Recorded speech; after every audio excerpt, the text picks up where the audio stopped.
Welcome to the classes. आज हम arithmetic progression के प्रीवियस ईयर क्वेश्चन को इस क्लास में डिस्कस करेंगे। तो फर्स्ट क्वेश्चन है सीबीएसई 2012 का। इस क्वेश्चन में अरिथमेटिक प्रोग्रेशन की 3 टर्म्स हमें दी गई है। यह है first term, second term and third term, और हमें y की वैल्यू को फाइंड करनी है। तो फर्स्ट टर्म को कहते हैं हम a1। a1 दिया है 3y माइनस 1। सेकेंड टर्म जो है 3y प्लस 5, और थर्ड टर्म यानी a3 की वैल्यू गिवन है 5y प्लस 1, और हमें y की वैल्यू को फाइंड करनी है। अगर ये AP है तो इनमें तीनों टर्म में जो है कॉमन डिफरेंस जो रहेगा सेम रहेगा, यानी a2 माइनस a1 किसके बराबर रहेगा? a3 माइनस a2 के। a2 minus a1 is equal to a3 minus a2। a2 की वैल्यू है 3y plus 5 minus as it is a1 की वैल्यू है 3y minus 1 is equal to a3 है 5y plus 1 minus a2 3y plus 5।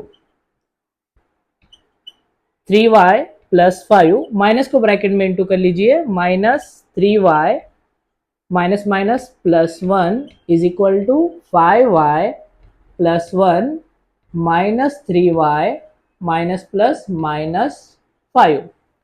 Plus 3y minus 3y cancel, plus 5 और plus 1 हो जाएगा plus का 6।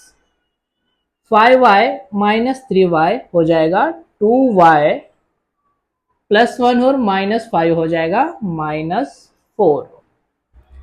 Minus 4 equal के ए side आ जाएगा तो प्लस हो जाएगा।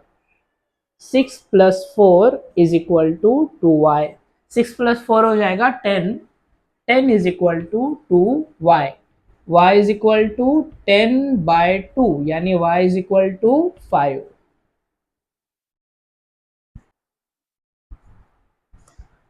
अब हम क्वेश्चन नंबर 2 सीबीएसई 2015 का क्वेश्चन डिस्कस करेंगे। हमें डिटरमाइन करनी है लिस्ट ऑफ नंबर एपी है या नहीं। अगर ये लिस्ट ऑफ नंबर एपी है मतलब दो कॉन्जिक्यूटिव टर्म के बीच का डिफरेंस क्या होगा? सेम होगा।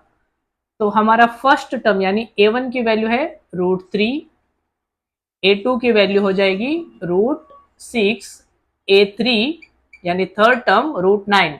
√9 को हम 3 भी लिख सकते हैं, √9 होता है 3। a4 की वैल्यू हो जाएगी √12। अब d की वैल्यू निकालेंगे, a2 माइनस a1। a2 की वैल्यू है √6 माइनस a1 की वैल्यू है √3। अब अंडर रूट वाले नंबर सेम नहीं है, मतलब हम इसको फर्दर सब्ट्रैक्ट नहीं कर सकते, तो इसको एज इट इज लिख लीजिए। सेकेंड कॉमन डिफरेंस चेक करेंगे, a3 माइनस a2। a3 की वैल्यू है 3 माइनस a2 की वैल्यू है √6।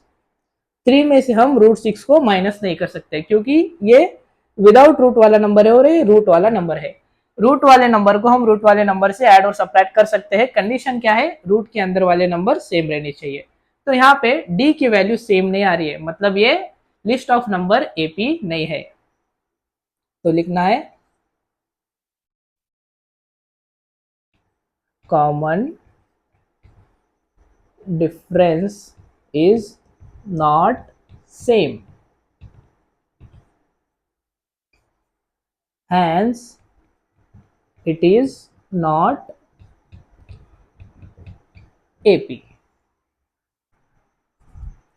अब हम सीबीएसई 2017 का क्वेश्चन सॉल्व करेंगे। क्वेश्चन में if the nth term of AP -1 4 9 14, हमें एक AP दी गई है, उसका nth टर्म यानी लास्ट वाला टर्म an दिया गया है 129, और n की वैल्यू फाइंड करनी है। क्वेश्चन को पॉज करके आप खुद से एक बार ट्राई कर लीजिए। तो क्वेश्चन में गिवन क्या है?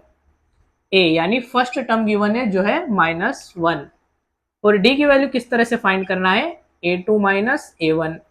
a2 क्या है? सेकेंड टर्म 4 माइनस a1 क्या है? -1।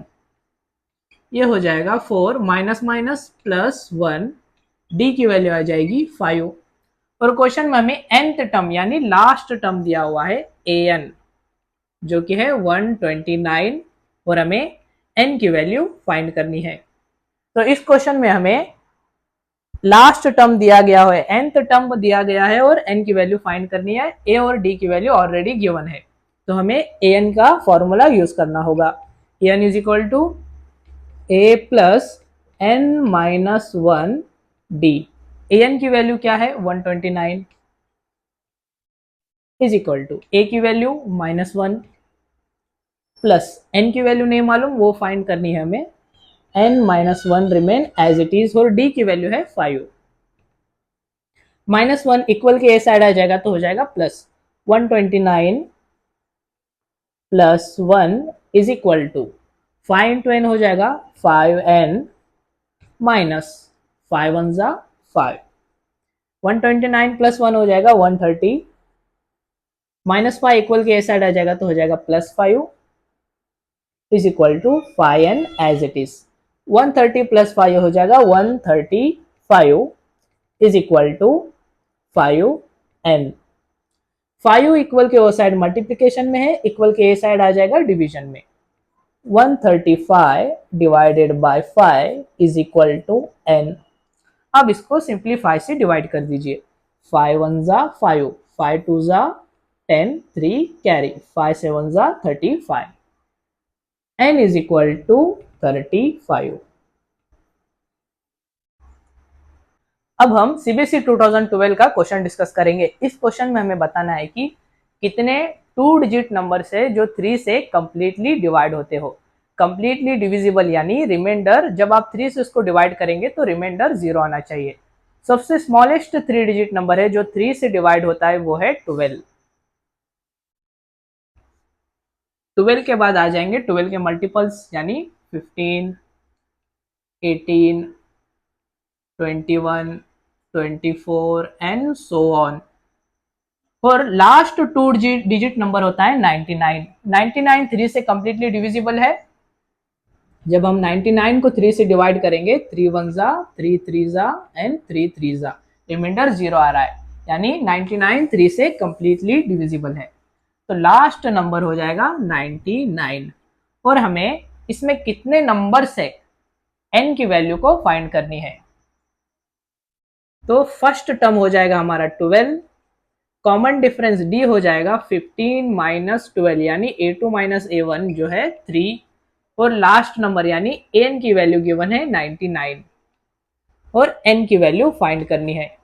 क्वेश्चन को पॉज करके आप एक बार ट्राई कर लीजिए। तो इसमें हमें an का फॉर्मूला यूज करना है। an is equal to a plus n minus 1 d। an की वैल्यू लास्ट टर्म की वैल्यू है 99 इज इक्वल टू a यानी फर्स्ट टर्म जो कि है 12 प्लस n माइनस 1 d की वैल्यू है 3। 12 इक्वल के वो साइड प्लस में है, इधर आ जाएगा तो माइनस हो जाएगा। 99 minus 12 is equal to 3 into n, 3n minus 3। 99 में से जब आप 12 को माइनस करेंगे तो इसका आंसर आ जाएगा 87। माइनस 3 को इक्वल के ए साइड लेके आएंगे तो ये हो जाएगा plus 3 is equal to 3n। 87 plus 3 हो जाएगा 90 इज इक्वल टू 3n। 90 3 इधर मल्टीप्लीकेशन में, इधर आके डिवीजन में आ जाएगा n। 3 1 जा 3, 3 जा 0 एज इट इज, यानी n की वैल्यू आ गई 30। मतलब टोटल 2 डिजिट नंबर जो 3 से डिविजिबल है वो है 30। तो ये वर्ड प्रॉब्लम है, तो फाइनल आंसर भी आपको वर्ड्स में लिखना होगा बाय 3। अब हम सीबीएसई 2017 का क्वेश्चन सॉल्व करेंगे। इस क्वेश्चन में हमें 10th टर्म दिया है और 22nd टर्म दिया है और हमें 38th टर्म को फाइंड करना है। अगर हमें कोई भी टर्म निकालना है 5th 8th 10th, तो हमें दो चीज की रिक्वायर्ड है, एक तो a यानी फर्स्ट टर्म और d यानी कॉमन डिफरेंस। बट इस क्वेश्चन में ना तो हमें a की वैल्यू गिवन है ना तो d की वैल्यू गिवन है, हमें बस दो टर्म्स की वैल्यू गिवन है। इन दोनों टर्म्स को हमें स्प्लिट करके दो इक्वेशन बना के a और d की वैल्यू फाइंड करनी है एंड देन हमें 38th टर्म की वैल्यू फाइंड करनी है। तो first of all 10th term given है, यानी A10 गिवन है जो कि है -4। जब हम इसको स्प्लिट करेंगे a plus n minus one d के फॉर्म में, तो ये हो जाएगा a plus n minus one यानी 10 माइनस वन जो कि है 9d इज इक्वल टू -4। ये हो जाएगी इक्वेशन 1। देन सेकेंड हमें 22nd टर्म गिवन है, यानी a22 इज इक्वल टू जो कि है -16। जब इस टर्म को हम a plus n minus one d के फॉर्म में स्प्लिट करेंगे तो ये हो जाएगा a plus 21d is equal to -16। दो इक्वेशन है और दो वेरिएबल है, तो हमें ये दो इक्वेशन को सॉल्व करके दोनों वेरिएबल की वैल्यू को फाइंड आउट करनी है। इक्वेशन 2 में से इक्वेशन 1 को सब्ट्रैक्ट करेंगे। Subtract equation 1 from equation 2। आप इक्वेशन 1 में से 2 को सब्ट्रैक्ट करें या फिर 2 में से 1 को, फाइनल आंसर सेम आएगा। फ्रॉम 2 यानी फर्स्ट हमें इक्वेशन 2 को लिखनी है, a plus 21d is equal to -16। Equation 1 है हमारी a plus 9d is equal to -4। Subtraction करते वक्त हमें सेकेंड इक्वेशन की साइन को चेंज करनी है। ये पहले था प्लस है, अब हो जाएगा माइनस है। यहाँ पे प्लस का माइनस, माइनस का प्लस, प्लस से और माइनस से हो जाएंगे कैंसल, प्लस माइनस। हाँ, अब आपको ये जो नई वाली साइन है इसको कंसिडर करना है। प्लस माइनस हो जाएगा माइनस, यानी 21d में से 9d को जब हम माइनस करेंगे ये हो जाएगा 12d। Greater number sign plus is equal to, minus plus होता है माइनस। 16 में से जब आप 4 को माइनस करेंगे ये हो जाएगा 12। ग्रेटर नंबर साइन यानी 16 का साइन है minus. d is equal to -12 divided by 12। d is equal to -1। हमें d की वैल्यू मिल चुकी है।